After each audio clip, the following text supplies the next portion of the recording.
Very good evening students. तो आज हम लोग चलते हैं एक बड़ा इंपॉर्टेंट सा टॉपिक की तरफ। This topic is called as the mechanism of muscle contraction. ये टॉपिक को अगर ठीक से देखा जाए, बोला जाता है हमारा जो ये लोकोमोशन एंड मूवमेंट वाला जो चैप्टर है, इस चैप्टर में ये सबसे ज्यादा इंपॉर्टेंट टॉपिक होता है। बच्चों को देखा जाता है इस टॉपिक में बहुत सारे कंफ्यूजन्स भी रहते हैं। तो आज इस टॉपिक को थोड़ा डिटेल्ड में और अच्छी तरह समझेंगे, ठीक है।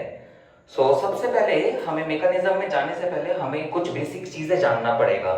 सबसे पहले तो हमें जिस चीज को जानना पड़ेगा कि हमारा मसल जो है ये किस मसल के बारे में बताया जा रहा है। सबसे पहले तो हमारे तीन प्रकार के मसल्स थे, हमने इस चैप्टर के एकदम स्टार्टिंग में पढ़ा था। Skeletal muscles, one is called as the visceral muscles and one is called as the cardiac muscles. तो अभी जिस मसल्स को हम लोग कॉन्ट्रैक्ट करने वाले हैं, या जो हमारे कॉन्ट्रैक्टाइल जो हमारे मसल्स जिसके बारे में हम लोग स्टडी करेंगे, this is the skeletal muscle. किसके बारे में पढ़ने वाले हैं?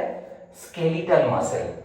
बोला जाता है हमारे स्केलेटल मसल के अंदर दो कॉन्ट्रैक्टाइल हमारे प्रोटीन्स रहते हैं, ठीक है। कॉन्ट्रैक्टाइल मसल के प्रोटीन्स रहते हैं। What are those proteins? One is called as the actin. ये पिछले दिन हम लोग थोड़ा डायग्राम में भी देखे थे, फिर भी आज थोड़ा सा एक बार देख लेते हैं। एक एक्टिन रहता है और एक रहता है हमारा मायोसिन। और एक कौन है? हमारा मायोसिन है। ध्यान से देखिएगा, हमारा जो ये एक्टिन है, हमारा जो एक्टिन है, एक्टिन का और एक नाम होता है हमारा थिन फिलामेंट। एक्टिन का और एक नाम है थिन फिलामेंट, क्योंकि ये थोड़े से हमारे पतले होते हैं इन कंपैरिजन टू मायोसिन, ठीक है। अगर हम लोग मायोसिन की तरफ चले जाए, इस मायोसिन को हम लोग बोलते हैं थिक फिलामेंट। मायोसिन को क्या बोलेंगे हम लोग भाई? थिक फिलामेंट बोलेंगे, ठीक है। अभी ध्यान से देखिए, हमारा जो एक्टिन का जो स्ट्रक्चर होता है, ये एक्टिन बनते हैं हमारे कुछ ग्लोब्यूलर एक्टिन से। किससे बनते हैं? हमारे कुछ ग्लोब्यूलर एक्टिन। ये देखने में कुछ ग्लोब्यूलर शेप्ड है, इसलिए इसे हम लोग बोलते हैं globular actin, that is the G actin. ये जो जी एक्टिन है, ये जी एक्टिन जाता है हमारे मैग्नीशियम के प्रेजेंस में, तब जाकर ये थोड़ा सा ना फिलामेंटस शेप का बन जाता है। कैसा बन जाता है? हमारा थोड़ा सा फिलामेंटस शेप का बन जाता है। ये देखो ध्यान से, ये थोड़ा सा फिलामेंटस शेप का बन गया कुछ इस प्रकार से, ठीक है। ये जो फिलामेंटस शेप जो प्रोटीन है, इसी प्रोटीन को इन टोटल में हम लोग बोलते हैं एफ एक्टिन। एफ एक्टिन का मतलब होता है फिलामेंटस एक्टिन, ठीक है। ये देखने में कुछ हमारा डीएनए की डबल हेलिक्स की तरह लगता है। जैसे हमारा डीएनए का डबल हेलिक्स हम लोग देख सकते हैं ना, सब लोग फैमिलियर है, वैसे ही हमारा एफ एक्टिन भी कुछ डीएनए डबल हेलिक्स की तरह लगता है। एग्जैक्टली हमारे एफ एक्टिन के बीच से, एग्जैक्टली हमारे एफ एक्टिन के बीच से ये जो हमारे ग्रूव्स होते हैं, डीएनए के जो ग्रूव्स होते हैं, सिमिलरली एफ एक्टिन में भी ग्रूव्स है। इस ग्रूव्स के बीच में से हमारा एक और एक प्रोटीन गया है, ठीक है, एक प्रोटीन का चेन गया है। This protein chain is called as the tropomyosin. इसको क्या बोलेंगे हम लोग? ट्रोपोमायोसिन बोलेंगे, ठीक है। अभी ध्यान से देखिएगा, इस ट्रोपोमायोसिन के ऊपर, इस ट्रोपोमायोसिन के ऊपर फर्दर हमारे कुछ ट्राइमेरिक प्रोटीन्स रहते हैं। ट्राइमेरिक मतलब तीन यूनिट से बने हुए हैं।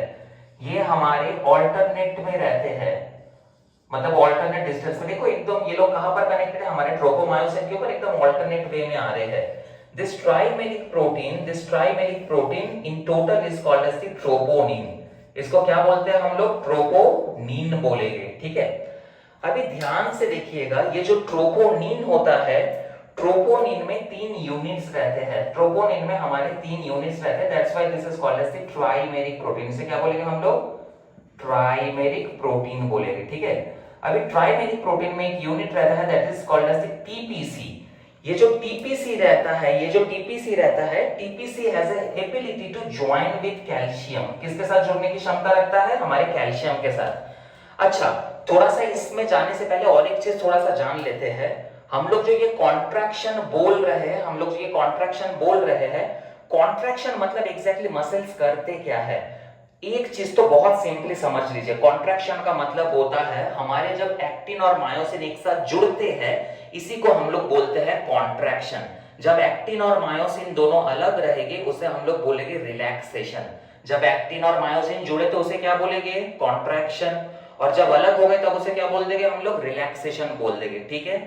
तो हमें अगर करना है हमारा कॉन्ट्रैक्शन, इसका मतलब क्या है? अभी वो लोग मसल लोग रिलैक्स्ड अवस्था में, रिलैक्स मतलब एक्टिन और मायोसिन अलग अलग है। अभी करना क्या पड़ेगा? हमारे एक्टिन और मायोसिन को दोनों को जोड़ना पड़ेगा। समझ में आ रहा है? दोनों को क्या करना पड़ेगा? जोड़ना पड़ेगा। जैसे ही जोड़ लेंगे उसी स्टेज को हम लोग बोलेंगे हमारा contracted stage of skeletal muscle. समझ में आ रहा है? तो अभी ध्यान से देखिए, ये जो कॉन्ट्रैक्टेड स्टेज जो है, कॉन्ट्रैक्टेड स्टेज में जाने से पहले हमारे एक्टिन को कुछ प्रॉपर्टीज की जरूरत है और हमारे मायोसिन को भी कुछ प्रॉपर्टीज की जरूरत है, जिसके बेसिस में वो दोनों जाकर हमारे जुड़ेंगे। Is it clear? तो सबसे पहला जो हमारा मस्कुलर प्रोटीन जो हमारा फर्स्ट एक्टिवेट होता है दूसरे के साथ जोड़ने के लिए, that is called as the actin. ठीक है, थोड़ा ध्यान से देखिए, हमारा जो ये एक्टिन है, एक्टिन में एक यूनिट का नाम हो गया हमारा टीपीसी और एक टीपीटी और टीपीआई होता है। ये ज्यादा डिटेल्स में जाने की हमें जरूरत नहीं है। तो ये जो टीपीसी है, टीपीसी थोड़ा ध्यान से देखिएगा, टीपीसी के साथ जब कैल्शियम जुड़ता है, ये मैं बताऊंगा ये कैल्शियम आता कहां से है। जैसे ये कैल्शियम जुड़ता है, हमारा जो एक्टिन होता है, सबसे पहले तो इधर मैं लिख देता हूं, कैल्शियम जब प्रेजेंट रहता है हमारा एक्टिन जाकर ज्वाइन हो जाता है मायोसिन के साथ। ठीक है, या बोल सकते हैं actin is activated to join with myosin. समझ में आया नहीं आया? और जब तक हमारे पास कैल्शियम नहीं आता है तब तक हमारा एक्टिन एक्टिवेटेड नहीं होता है। Actin is not activated. Is it clear और नॉट? अभी ध्यान से देखिए, अभी हम लोग थोड़ा सा मायोसिन की तरफ चलते हैं। मायोसिन को अगर देखा जाए, मायोसिन थोड़ा सा थिक फिलामेंट होता है, थोड़ा सा मोटा टाइप का होता है। ठीक है, अगर ठीक से देखा जाए मायोसिन का स्ट्रक्चर, मायोसिन का स्ट्रक्चर कुछ इस प्रकार का होता है। ठीक है, तो मायोसिन में देखो, ये एक एक यूनिट दिखाई दे रहा है, this is one single unit of myosin.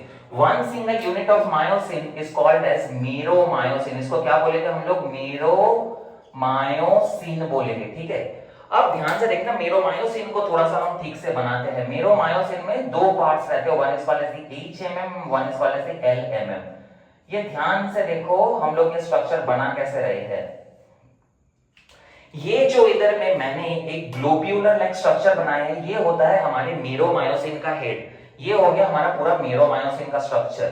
ये जो ग्लोब्यूलर हेड है प्लस ऑफ ये जो नेक रीजन है, नेक रीजन आकर देखो इधर में ऐसे क्रॉस करते हैं, this is called as the cross arm structure. इसे बोलते हैं हम लोग क्रॉस आर्म स्ट्रक्चर। ठीक है, इस पूरे यूनिट को इन टोटल में हम लोग बोलते हैं एचएमएम। एचएमएम का मतलब होता है हेवी मीरोमायोसिन। हेवी क्यों? क्योंकि इनका हमारा डेंसिटी जो होता है वो थोड़ा सा ज्यादा रहता है। और ये जो पीछे वाला जो रीजन रह रहा है, इसे हम लोग बोलते हैं tail region. In total this tail region is called as LMM, मतलब होता है लाइट मीरोमायोसिन। ठीक है, थोड़ा सा इसका मॉलिक्यूलर वेट कम होता है। अभी हमारा जो ये मायोसिन है, इस मायोसिन के अंदर हमारे फर्दर हमारे दो बाइंडिंग साइट्स रहते हैं, one is called as the ATP binding site and one is called as the actin binding site. ठीक है, so we have two binding site. ये स्ट्रक्चर हमने ऑलरेडी देख लिया था, one is the actin binding site and one is the ATP binding site. तो बोला जाता है हमारा जो ये ग्लोब्यूलर हेड है ना, इस ग्लोब्यूलर हेड के अंदर एटीपीएस एक्टिविटी रहता है। ठीक है, तो अभी ध्यान से देखिए कि ये जो हेड है, इस हेड के अंदर भरपूर मात्रा में एटीपी रहता है। अब याद रखना, जब तक इस हेड में हमारा एटीपी रहेगा तब तक हमारा ये एक्टिवेटेड एक्टिन आकर हमारे मायोसिन के साथ जुड़ नहीं पाता है। समझ पे आ रहा है? जब तक हमारे ग्लोब्यूलर हेड में एटीपी है तब तक हमारा ये एक्टिन आकर मायोसिन के साथ जुड़ नहीं पाएगा। जब हम लोग इस एक्टिन को तोड़ देते हैं, एक एंजाइम के प्रेजेंस में तोड़ते हैं, that is called as the ATPase. ATPase के प्रेजेंस में तोड़कर इसे बनाते हैं ADP plus of Pi, adenosine diphosphate plus of free phosphate. तब जाकर हमारा एक्टिन मायोसिन के साथ जुड़ सकता है। समझ पे आ रहा है? तो हम लोगों ने देखा एक्टिन को जिस चीज की जरूरत है that is called as the calcium, और मायोसिन को जिस चीज की जरूरत है that is called as the breakdown of this ATP. समझ पे आ रहा है?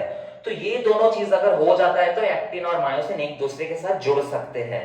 इतना क्लियर हुआ या नहीं हुआ? थोड़ा ध्यान से बताइएगा। कोई डाउट्स है तो थोड़ा पूछिए मुझे, ऑनलाइन में मुझे दिखने चाहिए क्वेश्चंस। ओके, कोई डाउट्स नहीं है तो आगे की तरफ चलते हैं।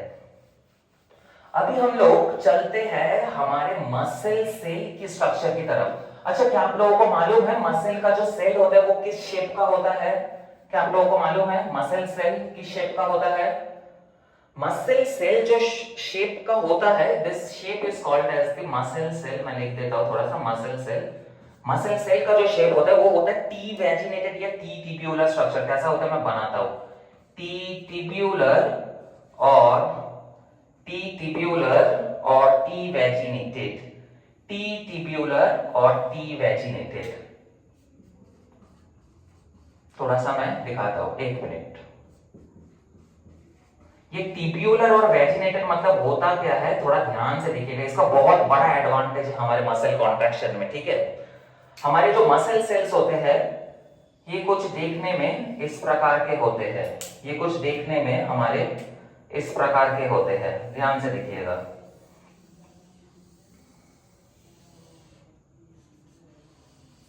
दिखाई दे रहा है आपको? ये जो हमारा मसल सेल इधर में ऐसा स्ट्रक्चर है, ये जो ऐसा स्ट्रक्चर है, ध्यान से देखिएगा, ये जो वेजिनेशन हुआ है, ठीक है, ये देखने में कुछ टी की तरह देखने में लग रहा है ना, इसलिए इस शेप को बोल दिया टी टिब्यूलर और टी वेजिनेटेड स्ट्रक्चर। समझ पे आ रहा है? अभी ध्यान से देखिएगा हमारे मसल सेल्स में होता क्या है। याद रखना हमारे जो स्केलेटल मसल्स थे, स्केलेटल मसल्स कैसे मसल्स होते हैं, हमारे वॉलेंट्री मसल्स होते हैं। कैसे मसल्स है वो? हमारे वॉलेंट्री। वॉलेंट्री मतलब क्या है? वो हमारे ब्रेन से या ब्रेन के व्हील से चलते हैं। समझ पे आ रहा है? और हमारे ब्रेन से सब एक्टिविटी ट्रांसफर कौन करता है, कौन से सेल्स करते हैं? That is called as the neuron. Very good, this is called as the neuron. तो सोचो मैंने इधर में एक न्यूरॉन का डायग्राम बनाया, ठीक है, ये सोचो हमारा न्यूरॉन है। डायग्राम में मत जाना, डायग्राम हमारा थोड़ा खराब ही होता है। तो ये हो गया, सोचो हमारा न्यूरॉन, ठीक है। न्यूरॉन और मसल जहां पर ज्वाइन होते हैं उसे हम लोग क्या बोलते हैं? Neuromuscular junction. इसे क्या बोलेंगे? न्यूरोमस्क्यूलर जंक्शन, ठीक है। अब ध्यान से देखना, जब न्यूरॉन्स कुछ हमारी स्टिमुली को स्टिमुलेट करके एक जगह से दूसरे जगह में प्रोपोगेट करते हैं, तब हम लोग जानते हैं हमारे न्यूरोमस्कुलर जंक्शन में हमारी कुछ न्यूरोट्रांसमीटर्स का बहुत ज्यादा संख्या बढ़ जाती है। वैसे ही एक न्यूरोट्रांसमीटर का नाम क्या है? Acetyl कोलाइन, that is the acetyl choline या एसिटाइल कोलाइन बता सकते हैं। समझ में आ रहा है? तो एसिटाइल कोलाइन का जैसे ही संख्या बढ़ जाएगा हमारे न्यूरोमस्कुलर जंक्शन में, हम लोग देखेंगे न्यूरल कंट्रोल एंड कोऑर्डिनेशन में, तो हमारा सोडियम का लेवल बढ़ जाता है मसल सेल में, ठीक है। किस चीज का लेवल बढ़ जाएगा? सोडियम का लेवल। ध्यान से देखिए, बाहर वाले लेयर में बढ़ रहा है, ठीक है। तो ये सोडियम का लेवल जैसे ही बढ़ जाता है ना, सोडियम का लेवल जैसे ही बढ़ जाता है, सोडियम का लेवल, ध्यान से देखिए, क्योंकि टी वैजिनेटेड है तो ये सोडियम का लेवल अंदर तक जा सकता है हमारे सेल के, और अंदर तक एक बड़ा इंपॉर्टेंट सा कंपाउंड रहता है, that is called as the calcium reservoir of the muscle cell, that is called as the sarcoplasmic reticulum. इसे क्या बोलेंगे हम लोग? सार्कोप्लाज्मिक रेटिकुलम बोलेंगे। समझ पे आ रहा है? तो ये सोडियम का लेवल जैसे ही बढ़ता है, it is going to send the signal to the sarcoplasmic reticulum. बच्चे समझ में आया? सार्कोप्लाज्मिक रेटिकुलम क्या करेगा? जैसे ही उसे सिग्नल मिलेगा हमारे सोडियम से, वो भरपूर मात्रा में कैल्शियम रिलीज करना स्टार्ट करेगा। क्या रिलीज करना स्टार्ट करेगा? कैल्शियम। अब ये कैल्शियम, कुछ देर पहले ही हमने देखा था, कैल्शियम किस कॉन्ट्रैक्टाइल प्रोटीन को जरूरत है? एक्टिन को जरूरत है। एक्टिन के कौन से साइट में जाकर ये ज्वाइन हो जाएगा? हमारे ट्राइमेरिक प्रोटीन। ट्राइमेरिक प्रोटीन का कौन सा यूनिट था? दैट इज द टीपीसी, ठीक है। जैसे ही हमारे ये टीपीसी या एक्टिन के साथ जाकर जुड़ेगा, this actin is going to be activated for joining with myosin. Actin is activated to join with myosin. समझ पे आया या नहीं आया? अच्छा, अभी ध्यान से देखिए, ये जैसे ही हमारे एक्टिन, सबसे पहले कौन सा कॉन्ट्रैक्टाइल प्रोटीन हमारे एक्टिवेट हो गया? That is called as the actin, ठीक है। किसके प्रेजेंस में हुआ? हमारे कैल्शियम के प्रेजेंस में। कैल्शियम भाई इधर में आया क्यों? क्योंकि इसको रिलीज किया हमारे सार्कोप्लाज्मिक रेटिकुलम को, सार्कोप्लाज्मिक रेटिकुलम ने रिलीज किया। और सार्कोप्लाज्मिक रेटिकुलम क्यों रिलीज कर रहा है? क्योंकि हमारे न्यूरोमस्कुलर जंक्शन में आ रहे हैं भरपूर मात्रा में हमारे कुछ न्यूरोट्रांसमीटर्स, ठीक है। कौन आ रहे हैं? Neurotransmitters. Is it clear? That is a kind of chemical neurotransmitter. Neural control and coordination में अच्छी तरह देखेंगे, ठीक है। तो जैसे ही हमारे एसिटाइल कोलाइन का संख्या बढ़ा, सार्कोप्लाज्मिक रेटिकुलम हमारा एक्टिवेटेड हो गया। Sarcoplasmic reticulum is also called as the calcium reservoir. तो कैल्शियम रिलीज किया, कैल्शियम जाकर किसके साथ ज्वाइन हुआ? TPC of actin, that is the TPC actin के कौन से पार्ट के साथ ज्वाइन होता है? That is called as the troponin, ठीक है। ट्रोपोनिन, ठीक है, that is the trimeric protein. Troponin के साथ जुड़ते ही हमारा एक्टिन क्या हो गया? हमारा एक्टिवेटेड हो गया। एक्टिवेटेड मतलब ये किसके साथ जुड़ सकते हैं? अभी मायोसिन के साथ। अभी हमारा काम क्या है? मायोसिन को एक्टिवेट करना, ठीक है। तो अभी ध्यान से देखते हैं हमारा मायोसिन कैसे एक्टिवेटेड होने वाला है। थोड़ा ध्यान से देखिए, that's a very important part. तो इतना क्लियर है? जल्दी से ये बना लीजिए आप लोग, ओके। तो अभी चलते हैं हम लोग मायोसिन की तरफ। तो ये मायोसिन एक्टिवेटेड कैसे होगा, थोड़ा ध्यान से देखते हैं। अच्छा, ध्यान से देखिए, एक मैं स्ट्रक्चर बना रहा हूं, इधर में एक स्ट्रक्चर बना रहा हूं। ये स्ट्रक्चर किस चीज का है थोड़ा ध्यान से बताइएगा, बड़ा अजीब सा स्ट्रक्चर है, हम थोड़ा बनाते हैं, थोड़ा ध्यान से बताइएगा।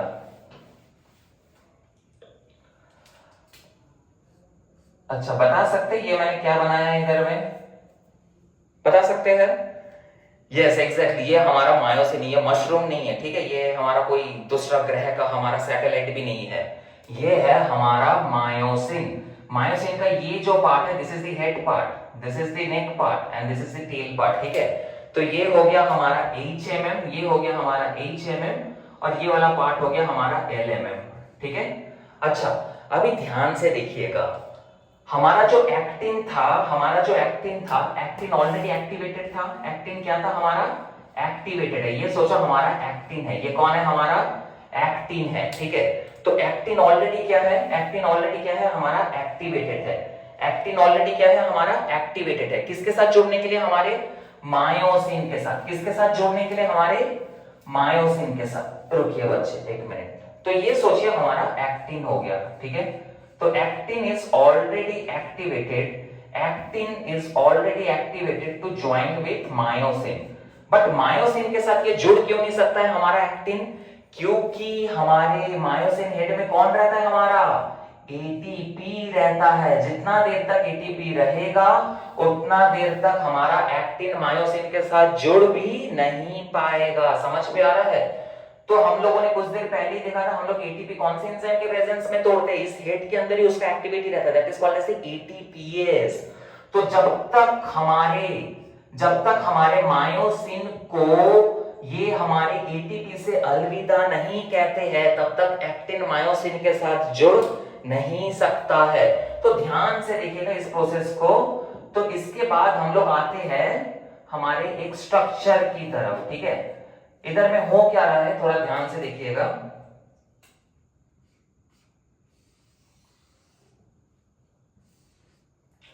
थोड़ा सा ड्रॉ कर लेते हैं। इसके बाद हमारा एक एंजाइम एंटर करता है, इसके बाद एक एंजाइम एंटर करता है। यस एग्जैक्टली, आप लोगों ने ठीक एंजाइम के बारे में सोचा, that is called as ATPase. कौन सा एंजाइम एंटर कर रहा है हमारा? एटीपीएस एंटर कर रहा है, ठीक है। जैसे ही हमारा एटीपीएस इधर में एंटर करेगा, एटीपीएस क्या करेगा? एटीपीएस क्या करेगा? एटीपीएस डायरेक्टली जाकर हमारे हेड रीजन में हमारे एटीपी को किस में कन्वर्ट कर देगा? It will be converting the ATP into ATP plus of pi. समझ में आ रहा है? यही एटीपी प्लस ऑफ पीआई हमें इधर में मिलेगा। Is it clear? ये जो एटीपी प्लस ऑफ पीआई मिला है, ध्यान से देखिए, मायोसिन हमारा अभी एक्टिन के साथ जुड़ सकता है या नहीं जुड़ सकता? एग्जैक्टली जुड़ जाएगा।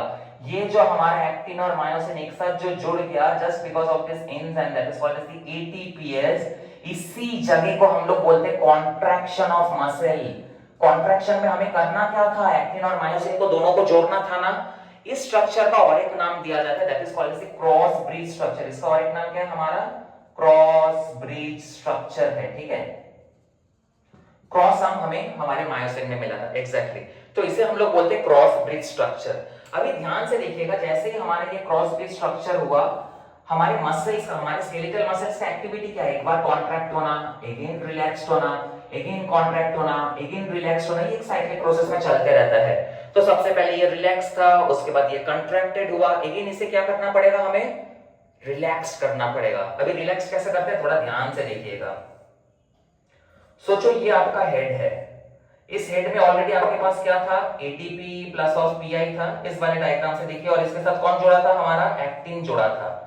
अभी ध्यान से देखिएगा, हमारा जो ये मायोसिन है, मायोसिन हेड के पास एक प्रॉपर्टी रहता है, एग्जैक्टली इस हेड के पास ये क्या कर सकता है? अपने हेड को ऐसे जोर का झटका मार सकता है। समझ में आ रहा है? जोर का झटका सिर्फ ये हेड रीजन मारेगा। कौन मारेगा? सिर्फ ये हेड रीजन मारेगा। तो ये जो हेड रीजन एक जोर का झटका मारता है, झटका मारते ही हेड रीजन एक जगह से दूसरे जगह में आता है। टेल रीजन हिल नहीं रहा है, टेल एकदम इंटैक्ट है। हिल कौन रहा है? हमारा हेड हिल रहा है। ये जो जोर का झटका इसने मारा, इस जोर के झटके को हम लोग बोलते हैं पावर स्ट्रोक। इसका नाम क्या दिया गया है? Power stroke. जैसे इसने ये पावर स्ट्रोक दिया, हमारे एटीपी प्लस ऑफ पीआई हमारे इस हेड रीजन से हट जाएगा। और कौन हट जाएगा? हमारा भाई ये एक्टिन भी हट जाएगा। समझ में आ रहा है? तो हमारा ये हेड रीजन पूरा खाली हो गया, हुआ या नहीं हुआ? इसी के बाद क्या होता है, दोबारा हमारा इस हेड रीजन में एंटर करता है हमारा एटीपी। उसके बाद again this is going to go into this activity. समझ पे आ रहा है या नहीं आ रहा है? एग्जैक्टली इसी पोजीशन में ये आ जाएगा। समझ पे आ रहा है? एक्टिन भी अपने जगह में गया, वो कैल्शियम के ऊपर डिपेंडेंट था, और हमारा मायोसिन भी एज यूजुअल बन जाएगा। समझ पे आ रहा है? ये जो पूरा हमने साइकिल देखा, जहां पर हमने देखा मसल्स एक बार जुड़ रहे हैं, एक बार टूट रहे हैं, कॉन्ट्रैक्शन हो रहा है, रिलैक्सेशन हो रहा है, this is the whole procedure of contraction and relaxation. अभी इस पूरे थ्योरी का और एक नाम दिया गया है, that is called as sliding filament. Slide कौन कर रहा है? हमारा हेड पार्ट कर रहा है। ध्यान से देखो, मायोसिन का जो ये हेड रीजन ये स्लाइड करके आ रहा है ना, इसी के बेसिस में इसका नाम दे दिया गया है sliding filament theory. Sliding filament theory, ठीक है। हमारा जैसे ही मायोसिन स्लाइड करता है, उसके ऊपर ऊपर हमारा एक्टिन भी स्लाइड कर जा रहा है। समझ पे आ रहा है? इसके बेसिस में पूरे थ्योरी का नाम दे दिया गया है sliding filament theory, and that is the whole topic. ज्यादा हार्ड नहीं है, होप सो आप लोग इसे अच्छी तरह पढ़िए। कोई भी कंफ्यूजन है, कुछ भी डाउट्स है, ये अच्छी तरह मुझे बताइएगा। और यही है हमारा muscle contraction, that is the mechanism of the muscle contraction. It's a very important part. ध्यान से पढ़िए, क्वेश्चंस आते हैं मेडिकल में, so be careful. So that's all for today. Thank you.